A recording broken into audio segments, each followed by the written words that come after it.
guys, welcome to another episode of the Shenanigans with Shreya podcast. Today we're going to be talking about the art of comfortable air travel. So before we get started, I wanted to share the neuroscience fact of the day. So recently, Nike, one of the biggest sports brands that we know of, they've developed a neuroscience-driven footwear line, which I thought was so random and interesting. So apparently, this has been in the works for 10 years, and they're calling these shoes Mind 001 and Mind 002. So the idea is that there are special foam nodes on the soles of these shoes that will activate parts of your feet and stimulate your brain so that you're more focused, more attentive. I saw the video behind the scenes of how they developed this, and in the montage they showed how these athletes are wearing these shoes and they're connected to EEG while they're like walking on a treadmill or running on a treadmill, and they're trying to assess how the footwear essentially stimulates their brains and helps them improve as an athlete. It is a sensory shoe and it's meant to help focus awareness and bring the athlete to the present moment. I've never heard of neuroscientific footwear before,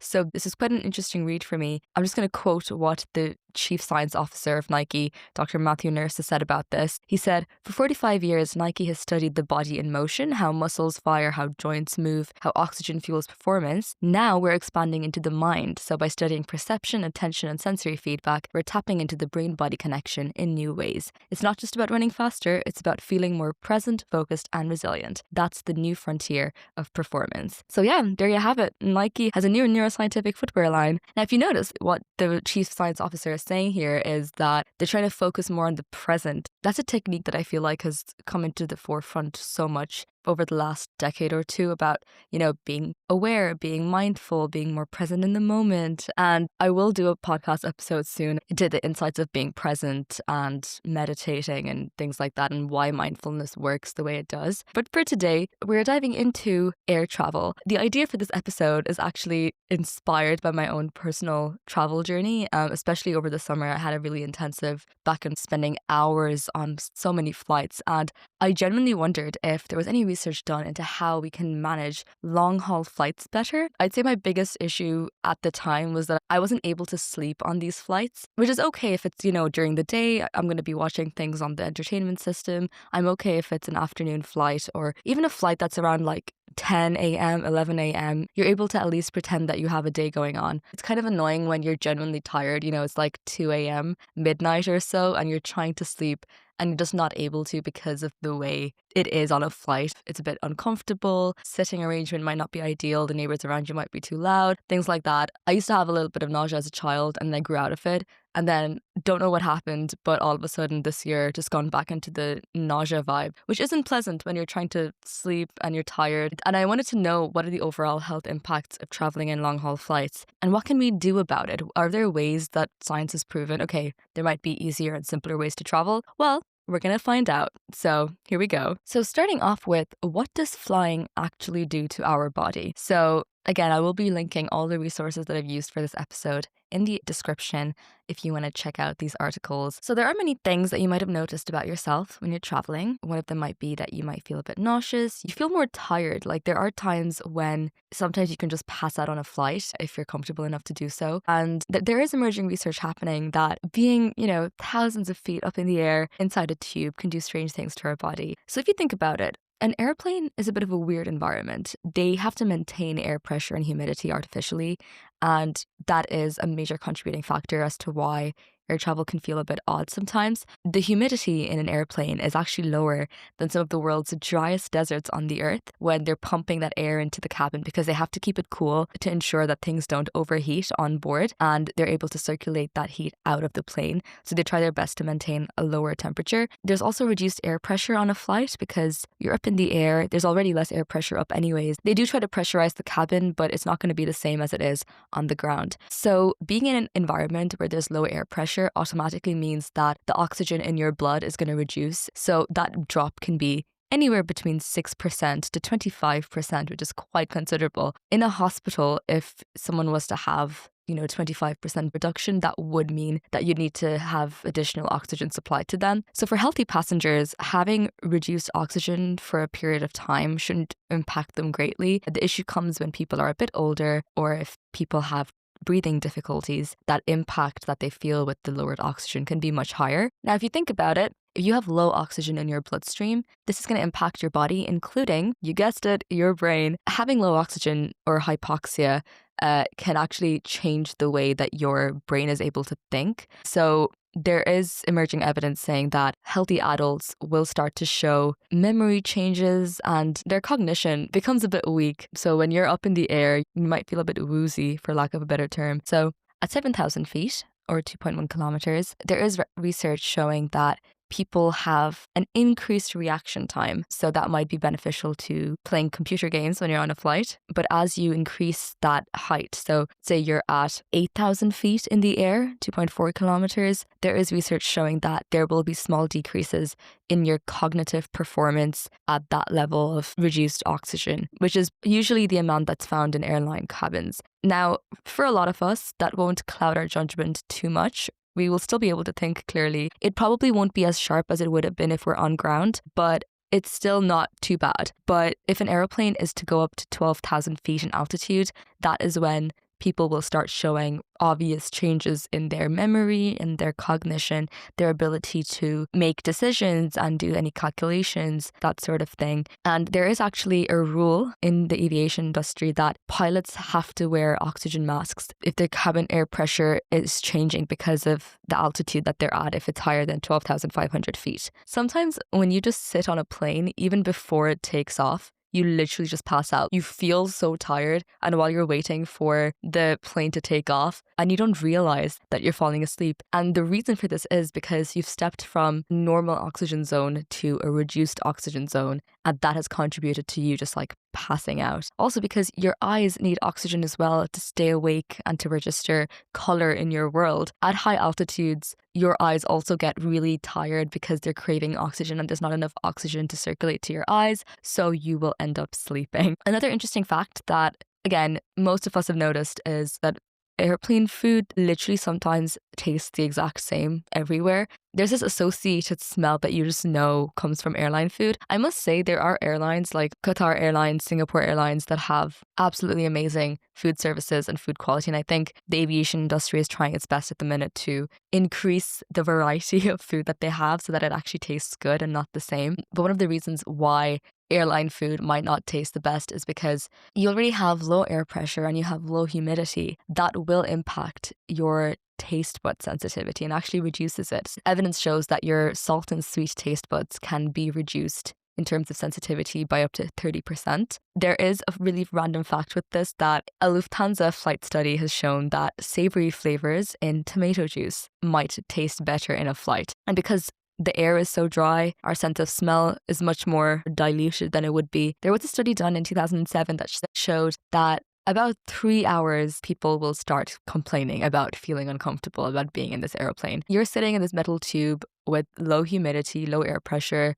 You're just sitting down. Your body is kind of very sedentary. It's hard to sit in one place for these prolonged periods of time. And a study done by Australian researchers actually showed that long distance flights can really dry up our skin up to 37% and lead to increased itchiness. Another side effect of hypoxia, or the deficiency of oxygen, is that it causes us to be more anxious. So the brain will have emotions like tension and anxiety come in, and it affects the ability to deal with stress. So you are more prone to be a bit more crankier on a flight. You're getting dehydrated as well. And that shows that makes you more prone to crying when you're watching emotional things on a flight. So yeah, I feel like airplanes are great to have a good cry. I've bawled my eyes out at The Greatest Showman when I was younger on a plane. I also remember finishing a book, a really emotional book called The Wish by Nicholas Sparks. Again, pouring on the plane. So apparently, guys, that's because you're just in a plane and it increases your sensitivity to mood and makes you more emotional and vulnerable. So that's okay, guys. That's okay. Now, we do know that flying can cause people to be more emotional, to be more tired, but there is also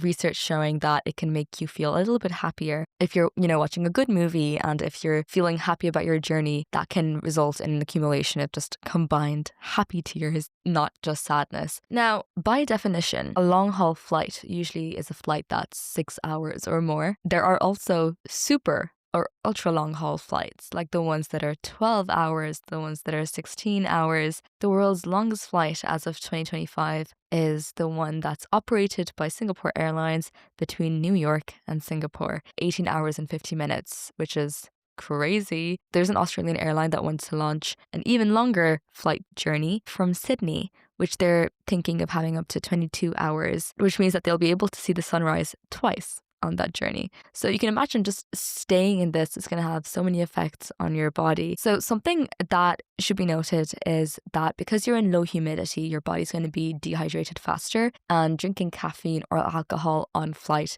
will only dehydrate you further and make you more uncomfortable as the flight progresses. So it is recommended that if you're in a long haul flight to drink more water on board. And it is good practice because your skin will also be affected by the dehydration on the flight to put on a good serum, a good cream, to make sure your skin is moisturized at least every few hours when you're on board. Now, because you're traveling between different time zones, you'll be eating at different times. People are more prone to digestive issues when they're on a plane, and the lack of movement, it can cause irregular bowel movements and stuff. So the food that's also available on a flight can be quite dry and different to what you're used to eating. So it is recommended that you bring some snacks that you would bring along with you, some food that you're familiar with, to stay hydrated, bring fruits on a plane, and try to get up, move around the cabin every 2 hours or so. It is suggested that trying to change your sleeping time and your eating time relative to where you're landing, pretty good practice because it's going to help you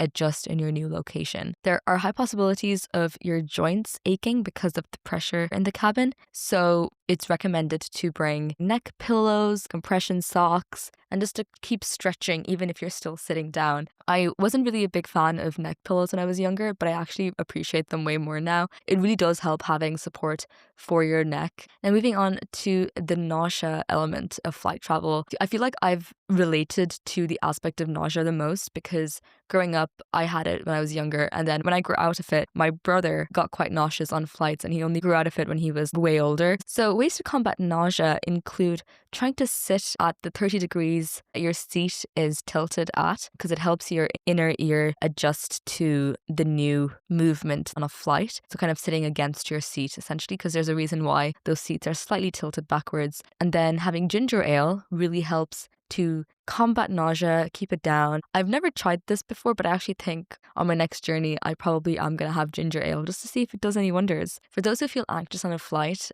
there are ways to cope strategically with it. So there is breathing that you could practice, meditation that you can practice. You could even try to solve a question, whether it's maths or just some sort of research related question in your head so that your head is distracted. Or you can just think about a place that you want to be. It could be home, it could be tropical beach. So yeah. Now, jet lag is something that you are going to experience when you travel long distances. So if you're flying east, so that would be probably towards Europe, towards Asia, it is ideal that you try to go to sleep and sync up with the time that's in the location that you're landing in your final destination. And there are apps that will help you prepare for that new sleep schedule. Now, if you're going west, so if you're going towards Europe, US, Canada, you want to stay up as long as you can till you have to go to sleep in your destination. So both ways, wherever you're traveling, it is considered ideal if you try your best to try to sleep according to the final destination's time. So we've discussed quite a bit about the discomfort of traveling, but surely there are ways around this. So coming to the solvable aspects of flight travel, the number one thing would be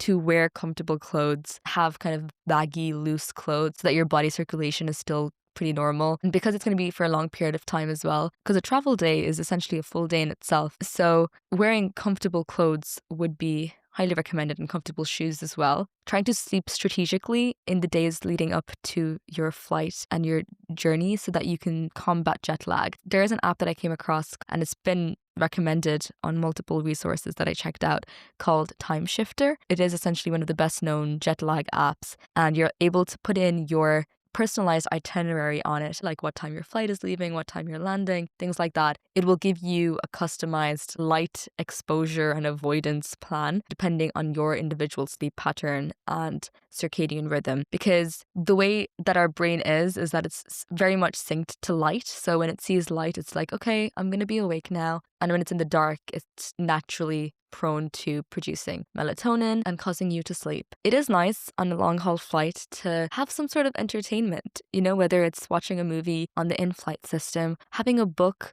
in your backpack. A lot of the times I've noticed this. Sometimes you might not get water immediately on a plane because the flight attendants are really busy trying to get everyone back in their seats. And when they're handing out coffee and tea and water, it's a very long wait while they're walking down the aisle. So I would recommend, if you're able to, bring a water bottle with you, and before boarding the flight, fill it up with water after security, of course, and then bring your water bottle onto the flight. And then you can ask the flight attendants to fill it up later on if it runs out. But it's good to have water from the get-go so you're not deprived of water when you go on a flight. And even just getting refreshed before heading out to your new destination, whether that's brushing your teeth, putting perfume on, moisturizing, things like that. You can do that either on the airplane itself, or I prefer to do that when I land at the airport. It just helps you start your trip on a really nice, refreshing note. You feel more put together. Now, this article specifically that I came across really spoke to me. Because remember how I was talking about my sleeping issue at the start of this episode? This article is called 15 Science-Backed Tips for Sleeping on a Plane. So number 1 is staying at the right temperature. Ideally, you want to wear removable layers so that if you feel too cold, you'll be able to have layers on you.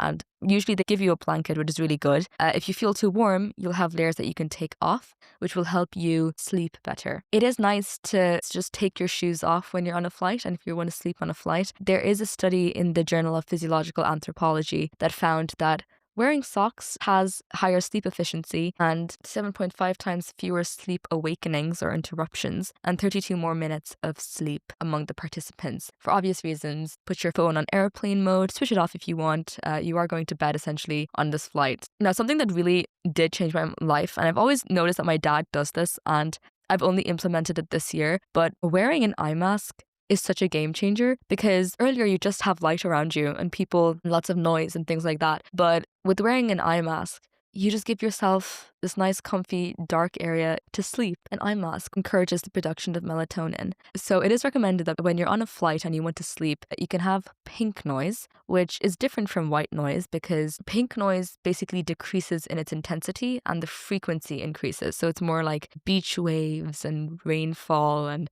rustling leaves. There's a study by Front Neurology that found out that people who listened to pink noise fell asleep 38% faster than the people who didn't. And if you can, wear noise-cancelling headphones or earplugs. An airplane can be a very busy and loud space. If there are kids around, babies crying, things like that. It is recommended that if you're sleeping, to have your legs uncrossed and just kind of straight so that you don't block your own circulation. A footrest would be nice if that's possible. There's a button on the handle of your seat and you're able to kind of shift backwards to provide some more proper support, because we are used to sleeping with our backs completely flat, and on an airplane that's not possible. There are facilities in business class and first class where they do put the seats down, but in economy they don't. And adding a pillow when you're having your seat back will also help with supporting your back. Something you could also do is try lavender aromatherapy, because the smell of lavender really increases the brain wavelengths that's meant to induce sleep. And there was a study done by psychologists at Wesleyan University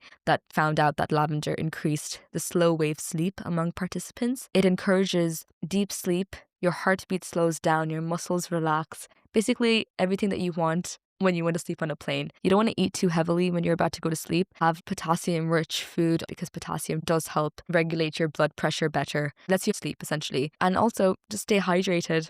That's the best thing you can do. So yeah, that is all for today. I hope that you learned some new facts about flying and that you're able to inculcate some of them the next time you go air traveling. I'd love to try listening to pink noise to help me sleep better. And I hope it works, because these are scientifically backed ways of helping you sleep better. But yeah, I think the goal should be build a life for yourself and be successful enough to just be flying in business class all the time so that you can just sleep flat. But yeah, thank you so much for listening, guys. I hope you enjoyed. And if you're new here, hi, I'm Shreya, and you're listening to the Shenanigans with Shreya podcast. And we release episodes every Wednesday. So yeah, I'll see you around. Bye.